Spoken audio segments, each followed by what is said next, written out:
شادی کی پہلی رات میاں بیوی نے فیصلہ کیا کہ جب وہ سہاگ رات کو کمرے میں پہنچ جائیں گے تو پھر چاہیے کوئی بھی دروازے پر آ جائے ہم لوگ دروازہ نہیں کھولیں گے۔ ابھی دلہے دلہن کو دروازہ بند کیے ہوئے تھوڑی ہی دیر ہوئی تھی کہ دلہے کے والدین کمرے کے باہر پہنچ گئے تکا اپنے بیٹے اور بہو کو نیک تمناؤں اور راحت بھری زندگی کی دعائیں دے سکیں۔ دروازے پر دستک ہوئی تو بتایا گیا کہ دلہے کے والدین باہر موجود ہیں اور دلہے دلہن سے ملنے کی خواہش مند ہیں۔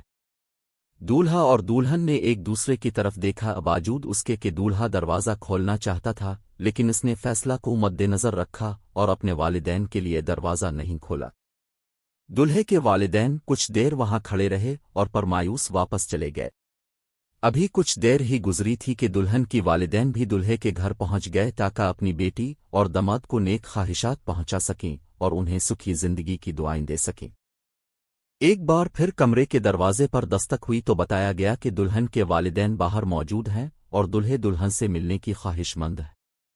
دلہے دلہن نے ایک بار پھر ایک دوسرے کو دیکھا اور اپنا فیصلہ ذہن میں تازہ کیا باوجود اس کے کہ فیصلہ ہو چکا تھا کہ کسی کے لیے بھی دروازہ نہیں کھولا جائے گا، لیکن دلہن کی آنکھوں سے آنسو جاری ہوئے اور اس نے کہا کہ میں اپنے والدین کے ساتھ ایسا نہیں کر سکتی اور اٹھ کر دروازہ کھول دیا۔ دلہے نے یہ سب کچھ دیکھا مگر دلہن کو کچھ نہیں کہا اور خاموش رہا۔ اس بات کو برسوں بیت گئے، ان کے ہاں 4 بیٹے پیدا ہوئے اور 5ویں بار اللہ نے ان کو بیٹی دی۔ شوہر اپنی بیٹی کی پیدائش پر انتہائی خوش تھا اور اپنی ننھی گڑیا کے اس دنیا میں آنے کی خوشی میں ایک بہت بڑے پارٹی کا انتظام کیا اور اس پارٹی میں ہر اس شخص کو بلایا گیا جس کو وہ جانتا تھا اور خوب خوشیاں منائی گئیں۔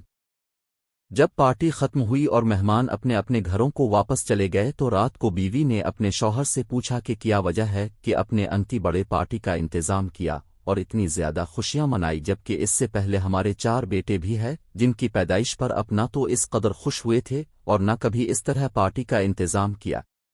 تو شوہر نے مسکراتے ہوئے جواب دیا کہ یہ وہ ہے جو میرے لیے دروازہ کھولے گی۔